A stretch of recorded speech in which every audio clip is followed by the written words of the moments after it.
You want to support Roland Martin Unfiltered? Be sure to join our Bring the Funk fan club. Every dollar that you give to us supports our daily digital show. There's only one daily digital show out here that keeps it black and keep it real as Roland Martin Unfiltered. Support the Roland Martin Unfiltered daily digital show by going to RolandMartinUnfiltered.com. You can make this possible. Folks, let's go to California where jurors got a break from listening to testimony in the Ed Buck trial. He's a white Democratic donor accused of administering a fatal dose of drugs to two black men in 2017-2019. The trial will resume tomorrow. Joining us now to tell us what's been happening in the courtroom is Jasmyne Cannick. She, of course, has been involved with this story from the beginning. Jasmyne, glad to have you on Roland Martin Unfiltered. It's been a long time getting to this particular point. When Jamel Moore was found dead, there were a lot of people, a lot of Democrats, white folks, a lot of gay white folks, real quiet. Nobody wanted to say anything, do anything. But it took a second black man dying in Ed Buck's apartment for folks to realize, oh, there might be a problem now. He's on trial. Absolutely, and it's so good to see you, Roland. I just want to always just say thank you to you because you believed from day one and kept this story on all of your platforms, so thank you. Appreciate it. But you're exactly right. Not much has changed. We are not hearing much here in LA from the mainstream media or LGBT advocate groups or Democratic Party or anyone, and it's very telling. Friday was definitely the hardest day for all of us. We sat through.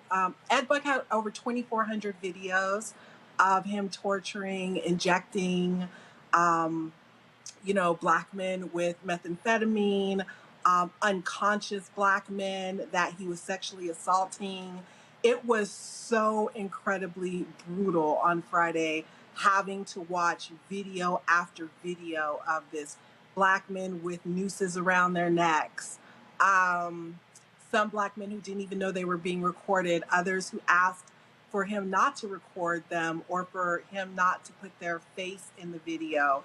So there's no denying now exactly who Ed Buck is, even for me, right? So I went back because I wasn't even really sure when I started covering this. It was August 10th, 2017. Jamel Moore died July 27th, 2017. And I knew he was a bad person then, but now we all know exactly how bad he is, and it was way worse than we could have ever imagined. Looking at the videos, reading the text messages that he sent to people. I mean, this man is Jeffrey Dahmer 2.0. And it's really sad that people don't know about this case. They're unaware of it. I even had a council member here in LA refer to his victims as just disadvantaged black hustlers. The only one who was doing the hustling was Ed Buck. He loved to make these men unconscious and to take advantage of them, slip them GHB and take advantage of them. And so, we didn't have court today. We resume court tomorrow. Over this next week, we're going to hear a lot of testimony from his victims. And so I'm sure it's going to be even more horrific. He also hired two black attorneys to defend him. Clearly, that was by design. He did, and I gotta say, Christopher Darden and Ludlow Creary will not be getting any invites to the barbecue ever again in life. We say in Domino's, right, Roland, all money isn't good money.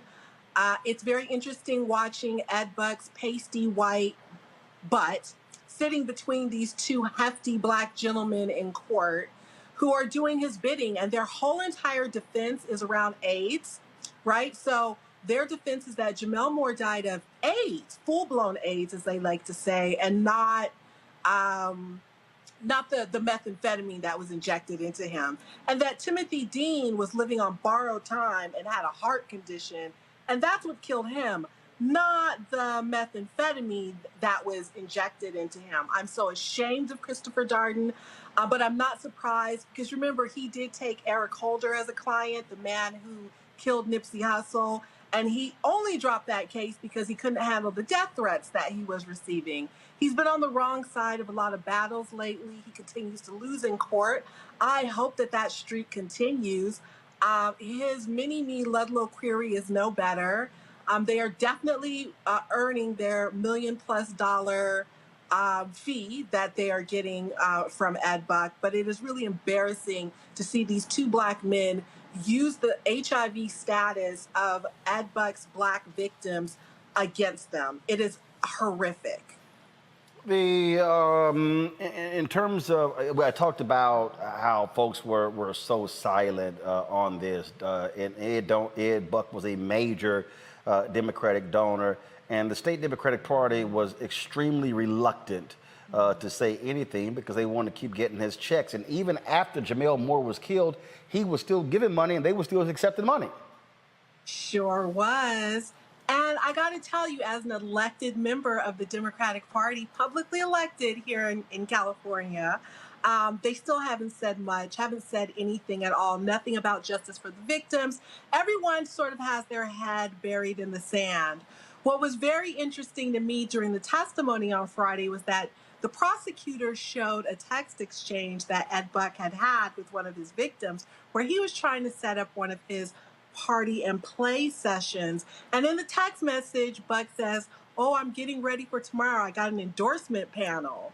And it just made me think again, here is this man who's showing up at all these Democratic fundraisers, all of these events with Democrats, and he's either coming or going from shooting men up with meth, drugging men, and doing all of these things. We have people in LA who refuse to acknowledge that they took his money, but returned Harvey Weinstein's money to the Time's Up Foundation without even being asked. And so again, I think it just speaks volumes about the lives of Black people, the lives of Black men. And it's really, really sad because Ed Buck was a serial predator. He was a serial predator. There was a point in the trial where the prosecution showed that Jamel Moore died on July 27th, and within 2 weeks, back to back to back, every single day, Ed Buck had a different young man coming and going from his house. I remember one particular thing, Roland, that I will never forget. It was either Christopher Darden or Ludlow Cleary, but the defense for Ed Buck was cross-examining Ed Buck's next-door neighbor, who said that all of the mostly African-American men he saw leaving seemed to always be in a stupor or under the influence of something. And the defense said, well, could it not be that they're under the influence of anything, but that they just have AIDS? They literally said that in court. Wow. Yeah. Wow.